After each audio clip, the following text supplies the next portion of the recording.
How many squares is it?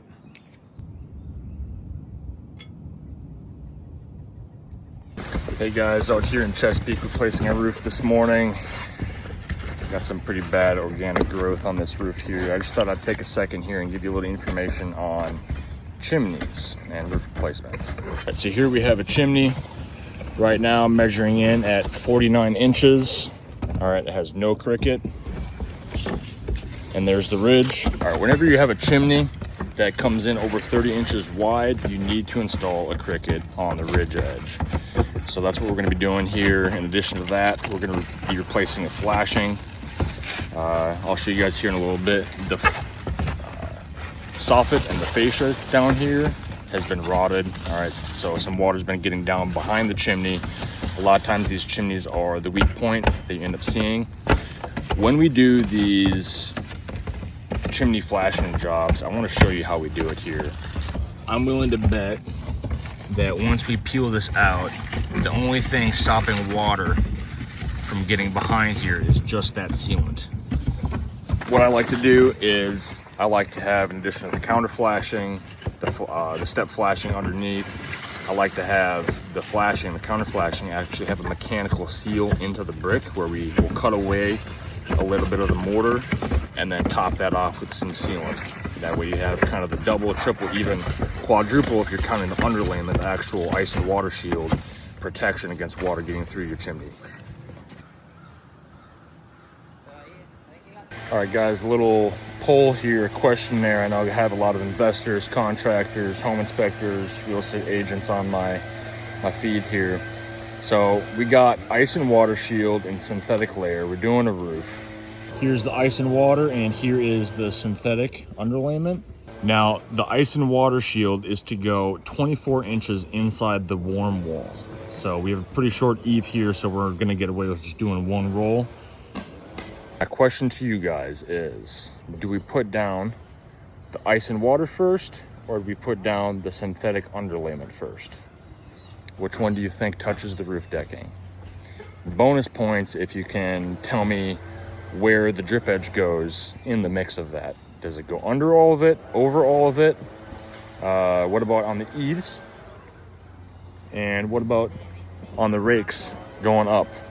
I'll give you a hint that they go in different places on the eaves and the rakes. Let's see what you got. So here's the right answer. So here we got the drip edge with the ice and water shield under there. The shingle's coming over top. All right, and this is on the eave going up to the ridge. You need a better view of it there with the ice and water shield. And then you got the drip edge underneath it. You know, looking at a lot of roofs around Hampton roads, I'd say a good majority of them don't even have a drip edge, which is crazy to me considering it's in the code book for drip edge to be included. You know, but something with code is the minimum. You know, what's the minimum, and that's code. So I always ask myself, how can we build to code and above code where needed or where wanted by the client? So for example, this is F8 drip edge. This is one of the larger drip edges, and why I like it so much is it actually will bridge the gap between the fascia rake board and the roof decking sufficiently, while also coming up the roof enough in order to get across that ice and water shield. So an example of that is on every single one of my roof jobs, I use F8 drip edge. You know, this is definitely more of the premium dimensional drip edge that you could use. They have F3, F5, which is substantially shorter than this F8.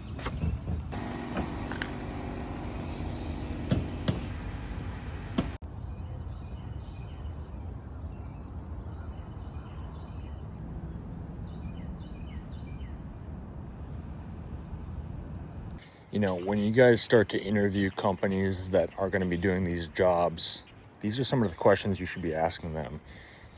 How are they making the roof? What are the different steps? You know, what are the materials they're using? What's the grade of shingles that they're going to be using? And give these people the opportunity to explain how they're going to be doing their job. You know, something we offer is before pictures, after pictures, videos. We'll do aerial photos or photos from above. That way you don't actually have to get up on the roof and walk the roof, because let's be honest, sometimes if the pitch of the roof is pretty steep, not even I enjoy being up on the roof, but it is what it is. It's part of the profession. So these are the questions you need to be asking your contractors, because you'd be surprised if they can explain it well and they can give you the proper verbiage and instill confidence in you. Then sometimes it'll make the decision making of who to hire that much easier. And you know, a good example of this is how I stated that not every contractor, roofing contractor, is going to use trim coil, or not trim coils. They're not going to use drip edge on your eaves and your rakes. And you know, I'm looking at a good example of it right now. I'm going to turn the camera around here in a second. This house, it has the aluminum trim coil that's on the side, on the fascia boards. On the top edge of it, they actually use the brake to bend the top out underneath the shingles, which it kind of works to an extent, but it doesn't give the same benefit as that actual drip edge would give a roof. And I'll turn the camera around and show you guys. So you can see that it's just bent out at the top, right underneath the shingles. And it runs that way across the entire house. And this house has a bunch of gutters on it, so I can't see what the eaves look like, but it's probably either the same thing or there's no drip edge on the eaves. And I'm not hopping up on a ladder right now to take a look. We'll talk material storage real quick for a second. So whenever I do a roofing job, sometimes we'll have leftover materials. Now the shingles themselves, I always offer those to the client if they want them. After all, they paid for the shingles already.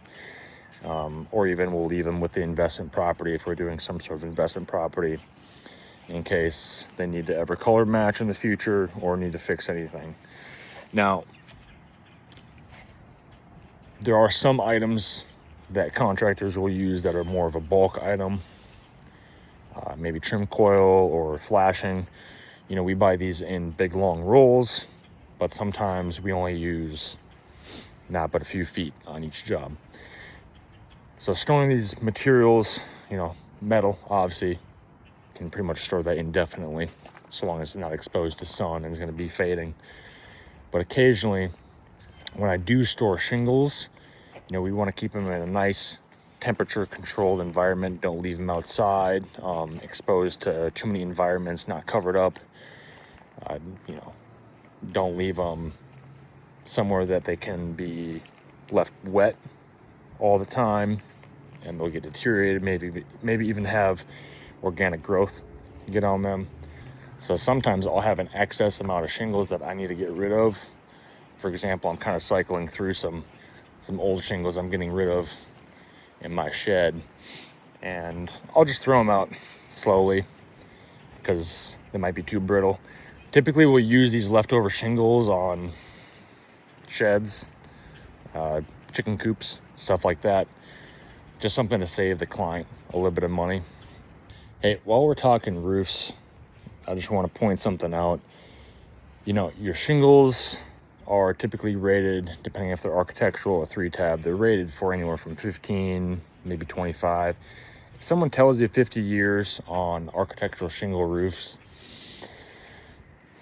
I'm not so sure about that. Sounds promising. Sounds great, but I've never seen any last that long without needing substantial repairs. Something that does need attention every maybe 5 years, maybe less, depending on your area, is all the sealant and the caulking. So I'm going to show you a couple areas right now where I'm going to go ahead and get this roof touched up here and pay a little bit more attention to it coming into the summer. So right there, what you see is some silicone caulking applied. It looks like that's where a satellite dish maybe was removed. So we're going to get that sealed up. And then you want to check all your pipe collars.